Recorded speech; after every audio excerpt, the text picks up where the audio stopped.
Hey guys, welcome to No Filters, Just Freedom, the show for people who are ready to stop shrinking, start rising, and live with unapologetic audacity.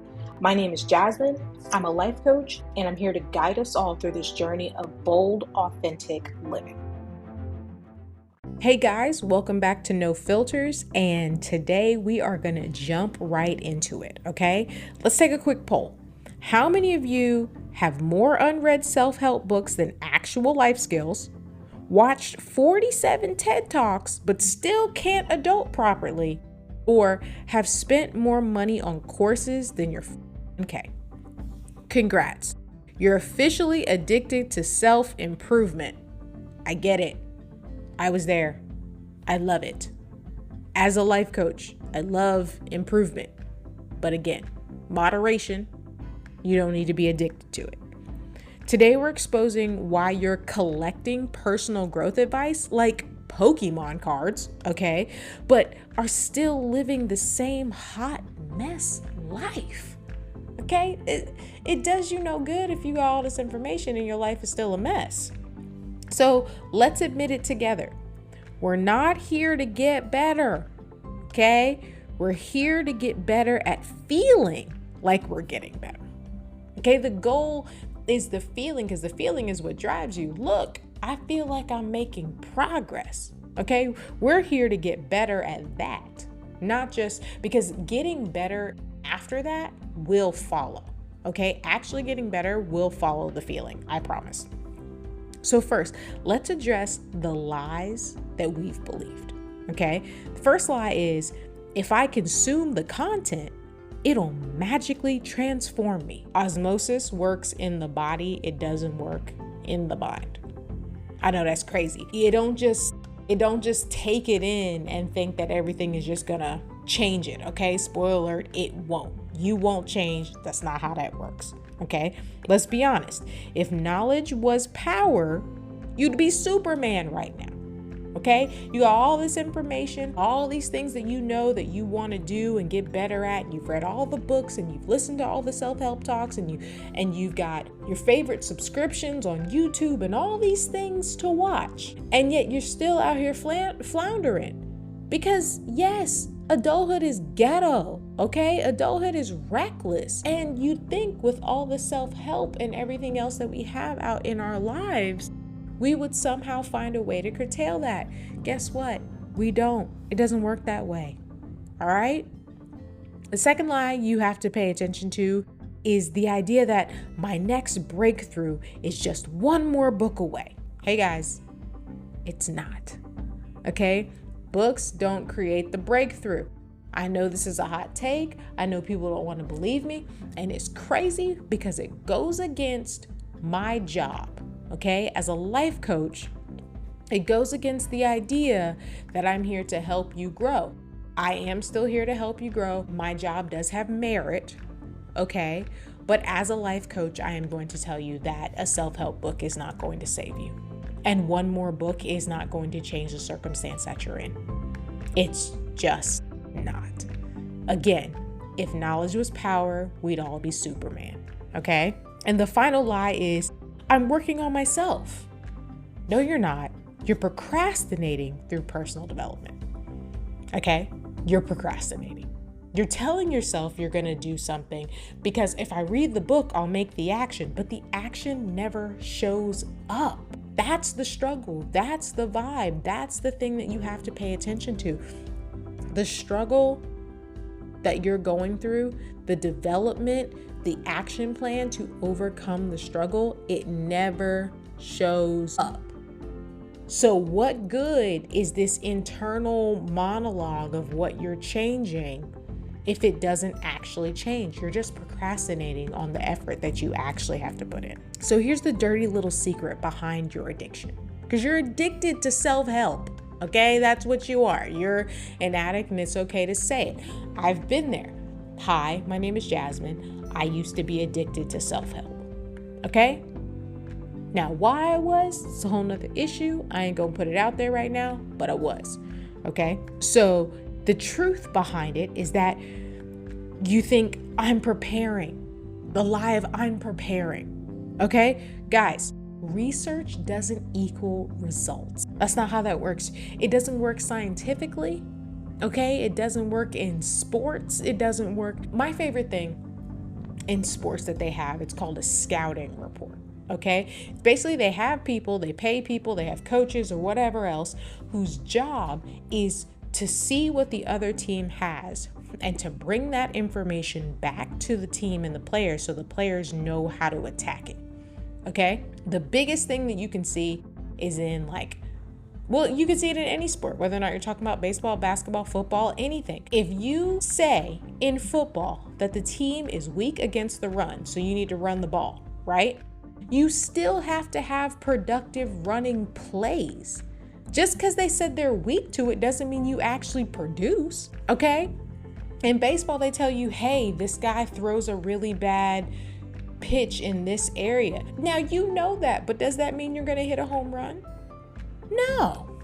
Okay, that's just research doesn't actually create results. You have to do the work to have results. It's helpful to have previous information so that you don't feel like you're floundering and having to figure it out yourself. But that doesn't actually mean it does the job. Okay, you actually have to do an action. Another dirty little secret is the dopamine hit that nobody wants to talk about, okay?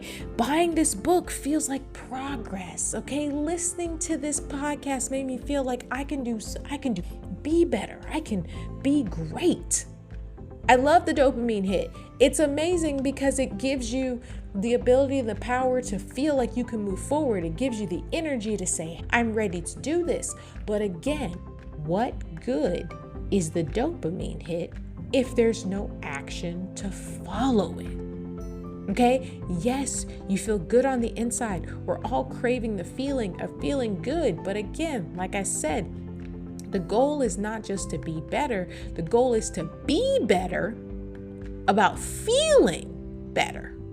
Okay, you actually need to do something about the feeling. You actually have to put in the work. You have to actually make a first step. You have to take something from that awesome, amazing feeling that you had on the inside with the dopamine hit and actually be great with it. Not just feel great, not just have that feeling for 20 seconds, but actually let it motivate you to be more. And then lastly, there's this identity shield, okay? You tell yourself that I'm a work in progress. I'm a work in progress, as if that's a great excuse. It's not a great excuse, guys. We're all works in progress. We're all trying to get to be the best version of ourselves. And we're going to keep working and we're going to keep being better and we're going to keep striving until the day we die. That's how that works. You're either getting better or you're dead. That's pretty much how that works. You're growing, you're changing, you're living, or you're not. It's kind of how that works. There is no stagnancy in life. You can see that in nature. Either the tree is growing or the tree is dead, okay? The grass is growing or there's a brown spot and it's died. That's pretty much how that works. That you see that in humans. Like you see kids grow, the kids change, people change, your hair grows.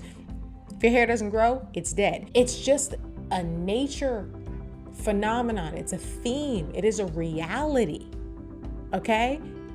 So being like, yeah, I'm a work in progress.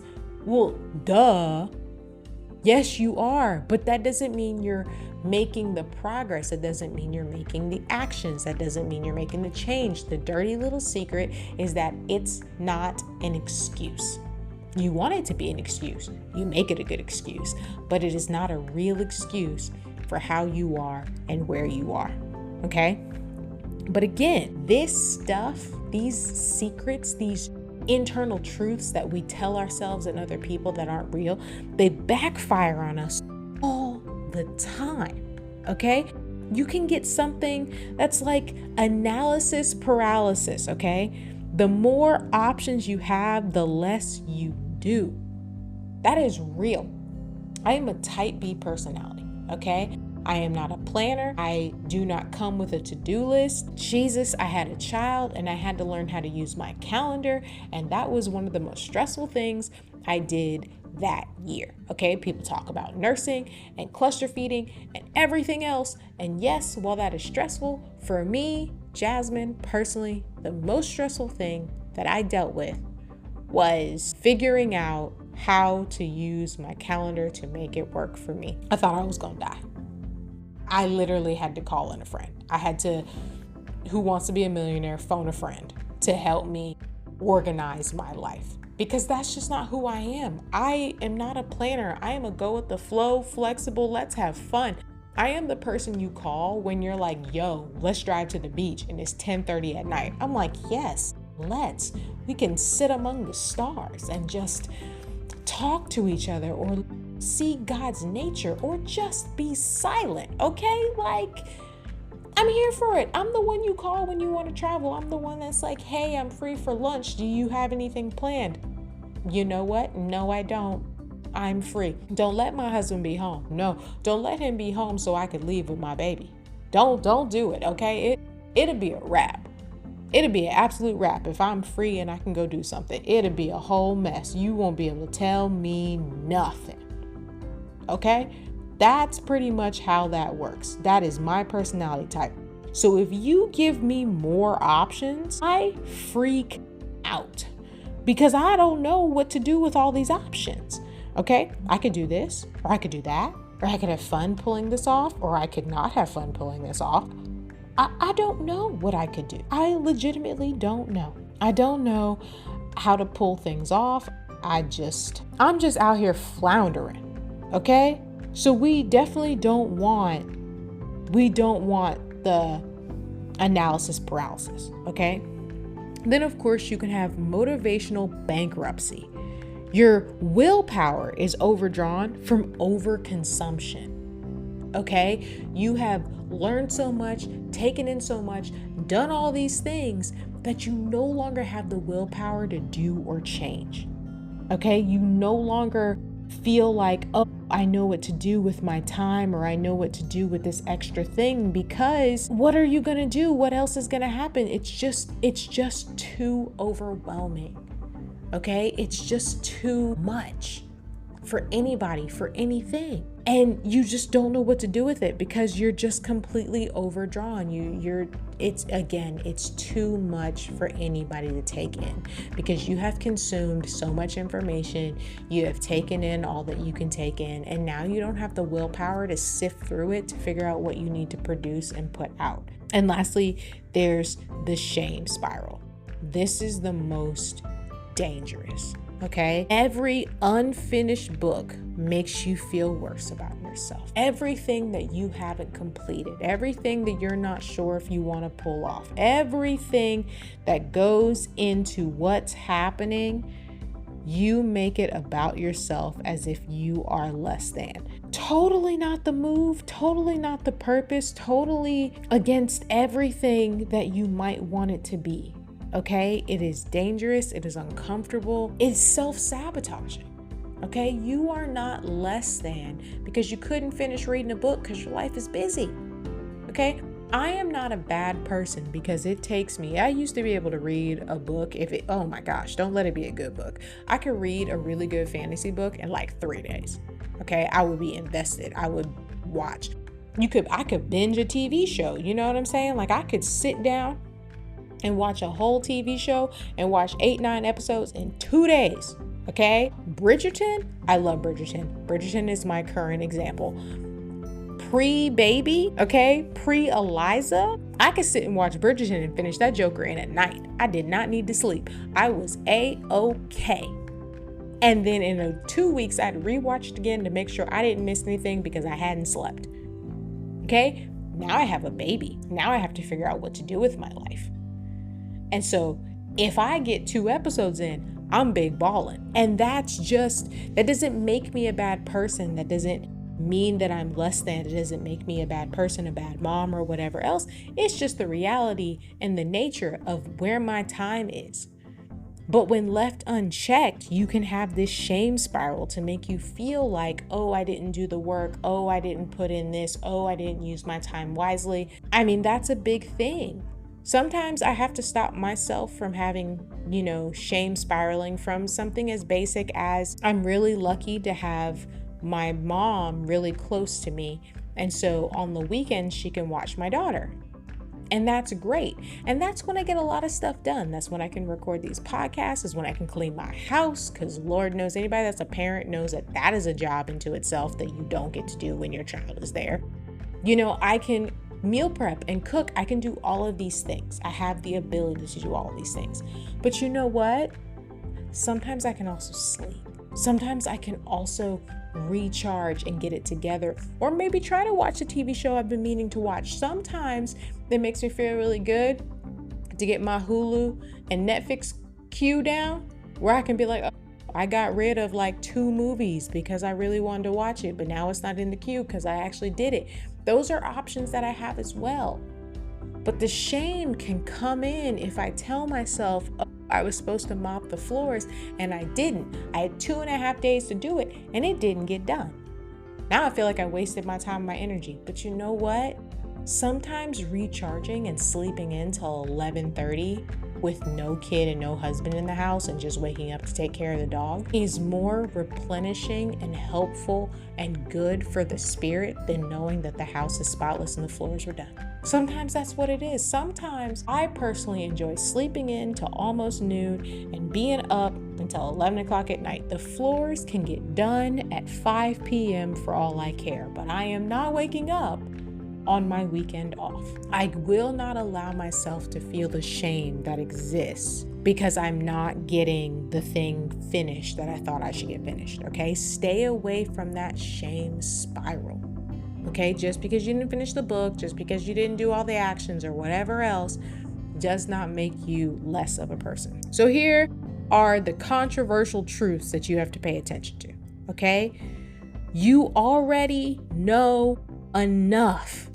I know it's a crazy concept. I know what I just said sounds counterintuitive and stupid, but I'm telling you, don't read another book. You already know enough, okay? The problem isn't knowledge, it's action. Like I said before, if knowledge was power, we'd be Superman, okay? The issue is not how much you know. The issue is, do you actually enact what you know?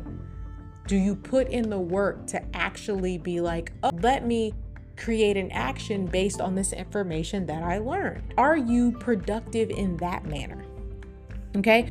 A 1-page action plan, just a simple, like, this is what I'm going to do today, is more powerful than a 300-page book. That's just the reality of life. Getting one thing done is better than having 400 pages of ways to be better. Look, just do one thing to make you better. And guess what? You're better. Crazy concept. Another controversial thing is that progress feels worse than consumption. Guys, actual change is uncomfortable. Okay? If it was comfortable, everybody would do it. And it would be easy, and I wouldn't be talking about this, and there would not be self-help books. Okay? Change is not fun. Change hurts. Change makes you question who you are as a person, and you can go into that shame spiral. But guess what? It still can be productivity and progress, okay? We don't make progress because it feels good. We make progress because we're making actions and forward steps, and we want to be the best version of ourselves. So if you're just looking to feel good, you're in the wrong job front, my friends, okay? Sometimes you just got to embrace the cringe. Sometimes you just got to be like, you know what? This is the reality of my life right now, and that's okay. This is just where I'm at, but slow and steady wins the race. I know it's uncomfortable, and you're mad you're running the race, okay? You're mad that you even have to be where you are, but that's okay. You still got to do it. You still take the first step, even though it's the hardest, okay? And the last controversial truth is that your flaws, what you consider your flaws, might actually be good features, because not everything needs fixing. Because this idea that you need fixing implies that you're broken. And if it's not broke, you don't fix it. You're not broken. You're not a bad thing. You're not some sort of outdated antique that needs to be upgraded. Okay? That's not who you are. That's not who people are. All right? You're not broken. You have some parts that could be refined, okay? Maybe the phone, my iPhone, okay, works just fine. There are no problems with my iPhone. Unless I'm 5 years out of date because Apple wants me to buy a new product, but it's a whole nother argument that I could have another day about how we are pushed by society and everything else to do things that we're not ready to do to spend more money. The point is, my phone works fine. There's nothing wrong with it. And yet, there are still software updates. And a lot of times I enjoy those software updates because there was a bug that was making it kind of wonky. Not a big deal, still functioned, wasn't a big deal. It works just fine, but it was a little annoying. And the new software update gets rid of that bug. There was nothing wrong.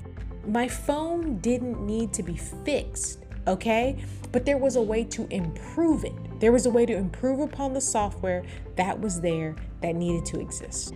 That's what it's like to get real self-help and to grow. Okay? Your flaws aren't bad things. They're really good features. Okay? You don't talk too much. That's not a thing. You might just need to learn to read a room. But you don't change your gregariousness. Okay? Because maybe you're the personality type that brings people out of their shells. Maybe you're the one that helps a room feel good about each other in general. You bring the world together. You make everyone want to be friends. We're not going to change what society has told us are bad parts. We're just going to refine them. We're just going to tweak them a little bit. We're just going to help them grow appropriately. Okay? If anyone's ever gardened, if anyone's ever dealt with nature or other things like that, they understand the concept of pruning. Okay, you kind of got to cut it away a little bit. You kind of got to get the weeds out where it needs to be, and you got to make space for the roots to grow deep. And pruning does not mean that you cut it away and it's a bad product. Okay, sometimes that just means that you're giving it the best nutrients it can have, and you're making it fit a little bit more so it grows in the right direction and it gets as much sunlight as it needs and everything else. So the point I'm making is that everything that you feel like is bad about you doesn't have to be bad. Okay? You don't need to be fixed. Refined is the appropriate word. Okay? You can have growth. You can be made more pure, but you're not broken. You don't need to be fixed. Okay, so stop reading productivity books and actually become productive. I know that's crazy. Stop reading productivity books and actually become productive. Okay, you have a permission slip to stop trying so hard. Get rid of your to-do list that is longer than your life expectancy. Get rid of the unread self-help books on your Kindle. Okay? Get rid of all of it. It's okay. You have permission to just stop. All right? This week, implement just one thing you already know. Just one thing. Don't learn something new. Don't try something new. Just take whatever information you have learned in some point of the past, who cares when, and this week, turn it into an action. Crazy concept, but try it. Then, while you're doing that, delete one self-help app or a book off your Kindle, off your iPad, or just tell yourself on your shelf you're going to donate the book. Like, implement one good thing, get rid of a help thing. You'll thank me later, I promise. Okay? Remember, the goal isn't to become a professional self-improver. It's to actually live your own damn life. Okay, I'm not just here to improve something as a concept. I'm here to live. I'm here to grow. I'm here to actually be a functional member of society. And if I'm constantly sitting here doing nothing, if I'm constantly not changing because I'm stuck in a rut, because I keep telling myself I have to learn more and know more before I can make the first step, I'm not actually living. Okay? Life is living me. I'm not living life. The most radical act of self-improvement might be to stop trying to improve yourself quite so much. That might be the most radical self-improvement. So now go live your imperfect life. I'll be here when you need a happy reminder so that you don't relapse. Remember, you don't need permission to be great, and this is your call to rise, to reclaim your power, and to step boldly into the life you were meant to live. I believe extraordinary potential lives in all of us, the dreams we've tucked away, the voice that was softened, and the fire that's been waiting to burn bright. This journey isn't about fitting into someone else's mold. It's about shattering expectations and embracing your truest, most unapologetic self. No more shrinking or waiting for permission. The world needs your brilliance, your resilience, and your unique light. It's time to stop asking, "Am I enough?" and start declaring, "I am more than enough." Your next chapter begins now. Let's write it with courage, audacity, and unshakable belief in who you are. The unstoppable person isn't born, they're awakened. And that person is you. Now go start your revolution. This world needs your unshaken light today.